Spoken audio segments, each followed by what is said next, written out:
अगर माँ जिंदा होती तो आप ऐसा कर पाते क्या? नहीं, वो आपको कभी भी ऐसा कहने देती क्या? इसे बेटी कहकर भाव कराकर गले लगाकर रोती नहीं?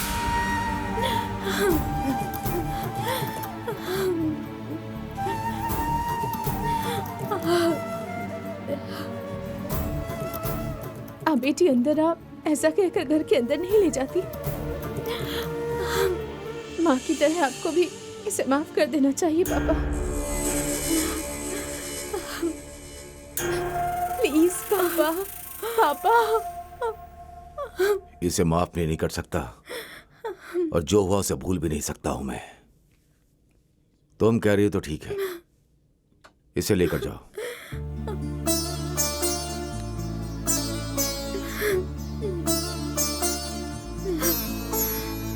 थैंक्स पापा, थैंक्स। चलो सौम्या, चलो। सौम्या, चलो अंदर चलो।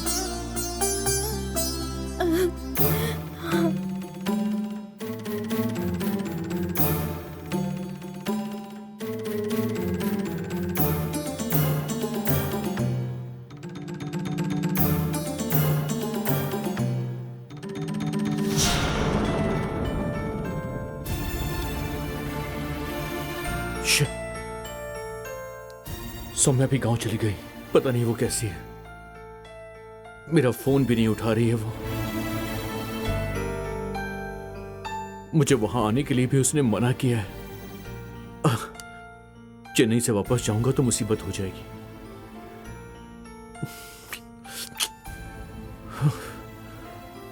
उसने मुझे अपनी कसम भी तो दी है।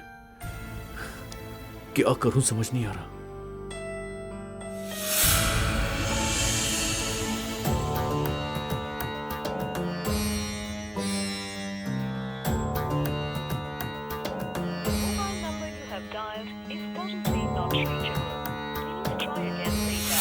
Shit.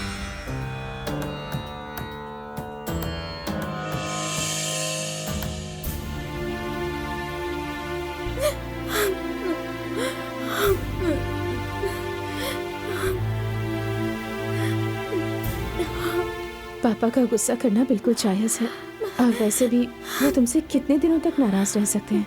देखना बहुत जल्दी उनका मन बदल जाएगा। तुम जाकर नहा लो, मैं नाश्ता लगाती हूँ। कृष्णा किस हालत में है ये पता नहीं है। अभी मुझसे खाना नहीं होगा दीदी, मुझे थोड़ी देर अकेले छोड़ दीजिए प्लीज।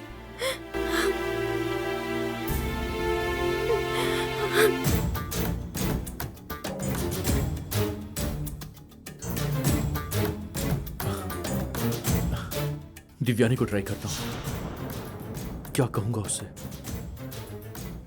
हाँ, सौम्या से बात करना है।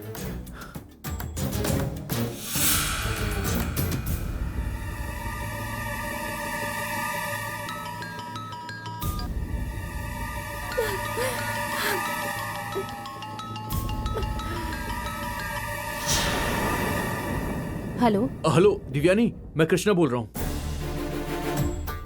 अब तो तुम खुश होगे ना कृष्णा? दीदी, दीदी। क्या हुआ दिव्यानी? कुछ मत बोलो कृष्णा। अगर दिमाग होता तो तुम ऐसा काम कभी नहीं करते। ये सब करके क्या हुआ? एक जान चली गई ना। तुम्हारी छोटी बहन की जिंदगी बर्बाद हो गई। और अब तुम्हें क्या होगा क्या नहीं होगा ये सोच सोच कर पल पल मर रही है मेरी बहन सौम्या। सौम्या क्या करने वाली थी जानते भी हो तुम? टिले वाले मंदिर में जाकर मेरे पति को माफ कर दो ऐसा कहकर मंगलसूत्र दान करने वाली थी।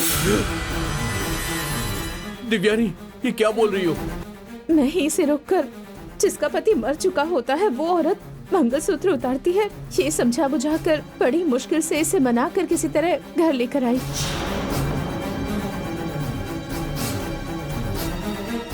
अब पता नहीं गांव वाले शादी को लेकर कितनी बातें बनाएंगे।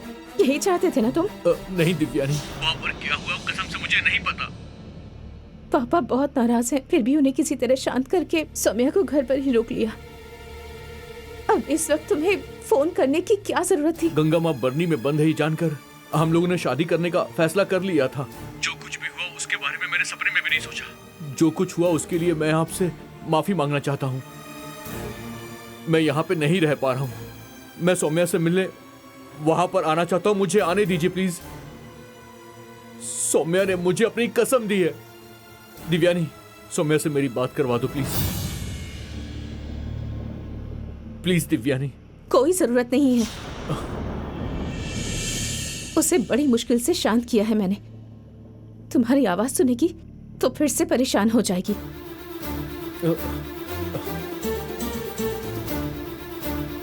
सौम्या ने जो कहा है वही करो। इस गांव की तरफ आना भी मत। दिव्यानी, हो सके तो विदेश चले जाओ, पर मेरी बहन को परेशान मत करो। अब दिव्यानी, दिव्यानी।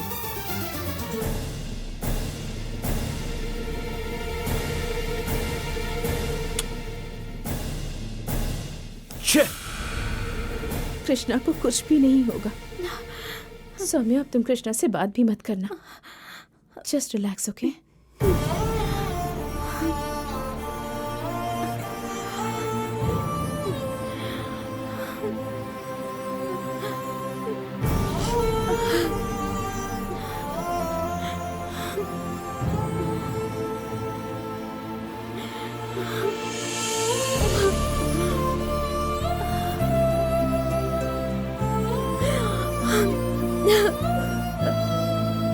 अब मैं क्या करूं?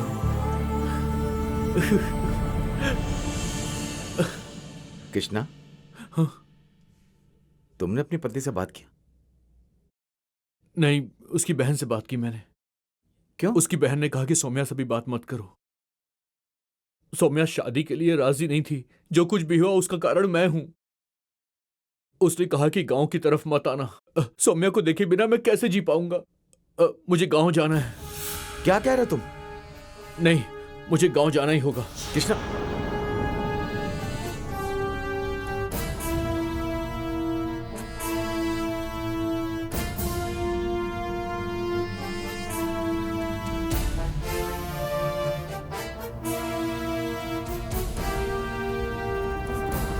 कृष्णा रुको, कृष्णा, कृष्णा।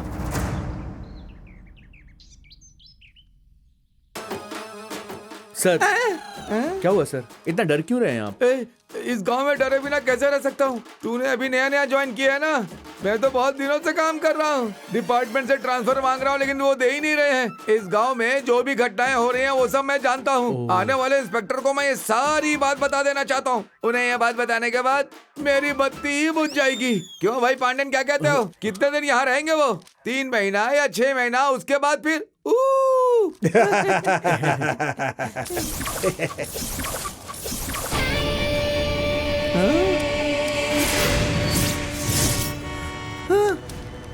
ये संभल कर। आ जाओ, आ जाओ, आ जाओ, आ जाओ, आओ। चलो चलो चलो।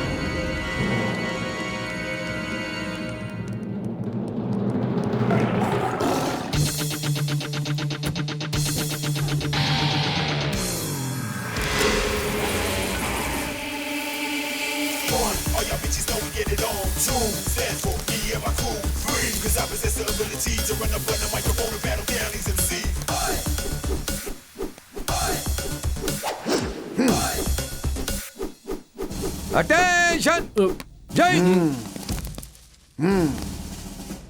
Police station कनिकापुर।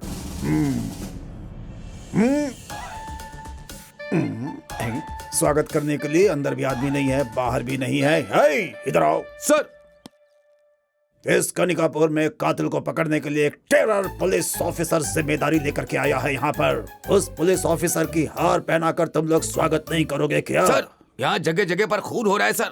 5-10 आदमी तो जा चुके हैं सर। हे, मुझे सब पता है। ऐसे बातें करते रहोगे। गाड़ी के अंदर शॉल, गुलदस्ता, हार सब रखा हुआ है। इसके पहले कि गांव के लोग देखें, उससे पहले ला करके मुझे पहना दो। अबे थोड़ी तो इज्जत करो मेरी बे। जा जल्दी जा।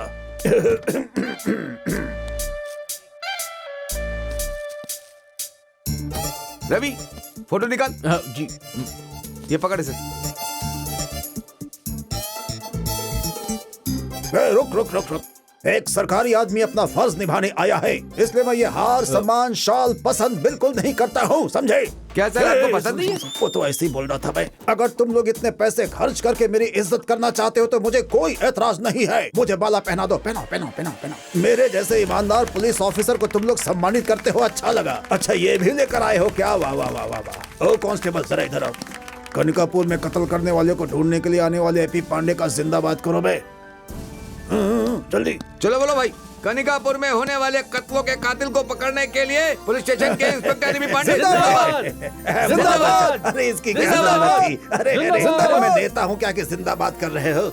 अरे ये तो मेरा फर्ज है, फर्ज निभाने आया हूँ मैं यहाँ पे। मैं एक सख्त पुलिस ऑफिसर हूँ, टेरर पुलिस ऑफिसर। मैं अपना फर्ज निभाता हूँ, मुझे दिखावा पसंद नहीं। अंदर चलो चलो चलो चलो। सर, एक फोटो। बिल्कुल ले लो। सर साथ में फोटो निकलवाएं क्या? सुनो मैं बोल रहा हूँ, ये सुन रहे हैं ना? अरे इन सब की क्या जरूरत है, चलो ड्यूटी निभाते हैं। चलो चलो चलो, आजा आजा आजा आजा आजा।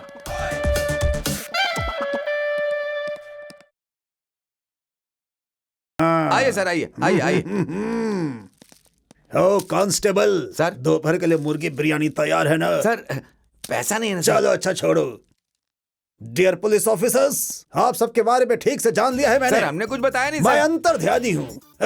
इस कनिकापुर गांव के अंदर 60 सालों में 100 कत्ल हुए हैं। कोई पुलिस ऑफिसर कसूरवार को पकड़ नहीं पाया, इसलिए सरकार ने मुझे यहाँ पर भेजा है। समझ गए ना? मैं कोई साधारण पुलिस ऑफिसर नहीं हूँ, एक टेरर पुलिस ऑफिसर हूँ। मेरे बैकग्राउंड के बारे में तो जानते ही होंगे, इसलिए कोई गलती मत करना। मेरे दादा सत्यमंगलम जंगल के अंदर उत्पात मचाने वाले हजारों हाथियों को काबू में कर लिया था उन्होंने। सर वो हाथी को पालने वाले थे क्या sir? DSP AY Pandey. AY Pandey बोले तो क्या पता है, वश में नहीं होने वाला पांडे हूं मैं। यस, मेरा बाप AS पांडे। तुमने शेर को रानी बाग में, जंगल में और सर्कस में देखा होगा और सिनेमा में भी देखा होगा, लेकिन वो जंगल में शेर का सामना अकेले करते थे और उसके मुंह में हाथ डालकर उसका गला फाड़ देते थे। तो ऐसे थे AS पांडे। AS पांडे का मतलब क्या? काबू में नहीं रहने वाला पांडे। मुझे अपनी तारीफ अपने मुंह से करने की आदत नहीं है। एपी पांडे के बारे में एक छोटा सा किस्सा बता देता हूँ। पावन आश्रम जंगल के अंदर से पावर गांव के अंदर एक चीता घुस आया था। गांव के सब लोग डर गए थे, उसे कोई कंट्रोल नहीं कर सकता था। पुलिस भी अपनी पूरी ताकत लगा चुकी थी, लेकिन ये एपी पांडे अकेला उसके आंखों के सामने खड़ा होकर उसकी दुम पकड़कर घुमाकर उसे पटक दिया था। एपी पांडे मतलब वश में नहीं होने वाला पांडे। एपी पांडे मतलब चीता को वश में करने वाला पांडे। अब जान गए ना, मैं इस दुनिया में किसी से नहीं डरता। ओ कांस्टेबल, सर कनिकापुर में जो आखिरी कत्ल हुआ उसका स्पॉट किधर है? सर वो स्पॉट पे जाना होगा क्या? तेरा नाम क्या है? वीर तिरैयन। वीर तिरैयन, बाप का तिरैयन। नाम। वीर तिरैयन, सूर तिरैयन सिर्फ नाम में ही नहीं बल्कि सीने में भी होनी चाहिए। चलो जीप निकालो। सर हमारे स्टेशन में जीप नहीं है सर, और इतना नहीं सर, इस गांव में रोड भी नहीं है सर, आनी चढ़ी है। सिर्फ गांव में 2 व्हीलर से ही जा सकते हैं सर। ये सब अड़ंगे हैं वीरता के रास्ते में। कोई बात नहीं। कांस्टेबल, बाइक निकालो, मेरे पीछे आओ।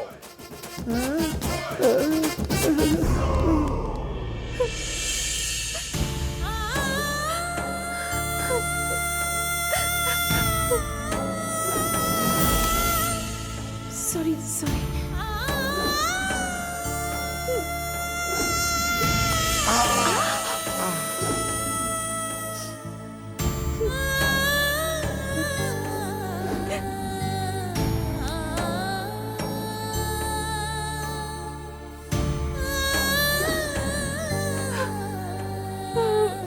अगर इस समय मेरी जान भी चली गई ना तो मैं खुशी से मर जाऊंगा।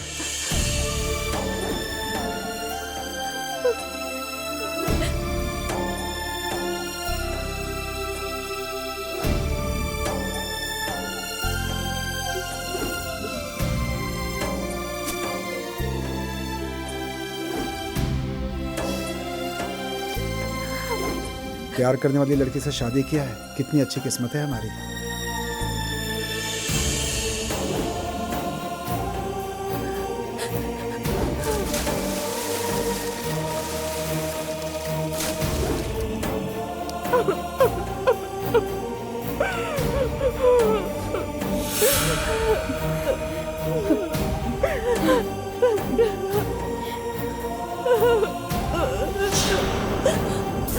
कंचन,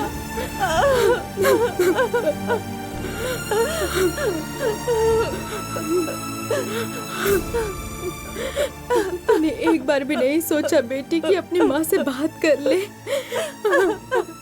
तेरे साथ मिलकर रो, इसके अलावा कुछ नहीं कर पा रही हूँ मैं। एक तरफ कृष्णा फोन करके कह रहा है कि माँ माफ कर दीजिए, वो अपनी पत्नी से जुदा होकर कहीं पड़ा हुआ है। शादी के दूसरे दिन ही सब कुछ खोकर तुम यहाँ पड़ी हो। जब से शादी करके आई हूँ तुम्हारे दादा की आवाज सुनती आई हूँ, अब उनकी तरह ही तुम्हारी जिंदगी भी बर्बाद हो गई ना बेटी। छोटे बच्चे होते तो उन्हें समझा सकती थी मैं, लेकिन जो भी गलतियाँ हुई है वो तो बड़ों से ही हुई है। अब इसमें मैं क्या कर सकती हूँ?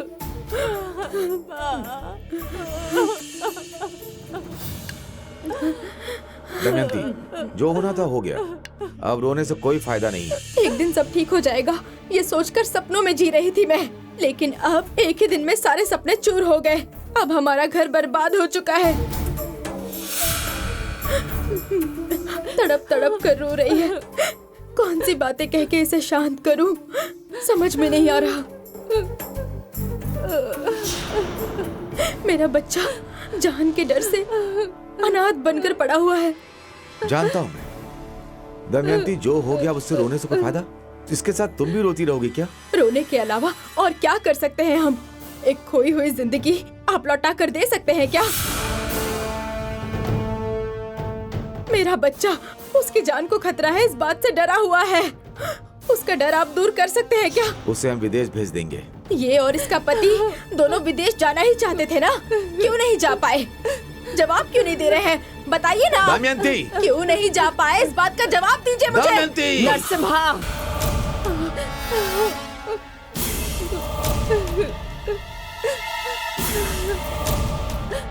क्यों रोक दिया आपने? मारिए, जमींदार का रौब मेरे ऊपर ही चलता है ना। उस गंगा माँ का आप लोग क्या कर सकते हैं? कभी आप लोगों ने जो बीज बोया था, आज उसी का फल मेरे बच्चों को भोगना पड़ रहा है। इस तरह की तकलीफें उठाने के लिए मैंने क्या पाप किया था, और अब ये सब। दमयंती! नरसिम्हा, बोलने दो उसे। मन के अंदर का जहर बोली बनकर बाहर आने दो। आने दो, वो सब बाहर आने दो। आखिर पाप तो मैंने किया है ना, और ये कह रही है कि इसके बच्चे भुगत रहे हैं। इसने इन्हें पैदा किया है तो इसे लग रहा है कि कष्ट सिर्फ इसे ही हो रहा है, लेकिन इस वक्त मेरे दिल में भी आग जल रही है। खून के आंसू रो रही हूँ मैं। ये सब इसे नहीं दिखाई देगा।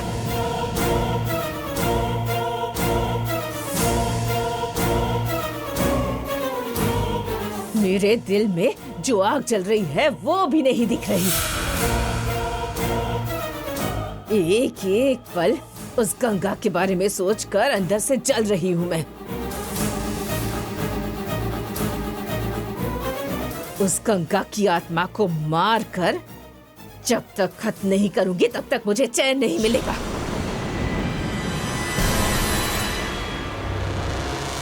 अभी भी गंगा माँ को खत्म करने की बातें कर रही हैं। उन्हें खत्म करना चाहा ना तो नुकसान हमें ही होगा। मैं बस इतना चाहती हूँ कि मेरा बच्चा जिंदा रहे, और इसके लिए मुझे कुछ भी करके। चुप कर, चुप हो जा। अब तक तूने जो भी कहा मैं शांति से सुनती रही। इसके बाद अब एक शब्द भी मत कहना तू। जब तक मैं जिंदा हूं इस जमींदारी की मैं ही हूं महारानी।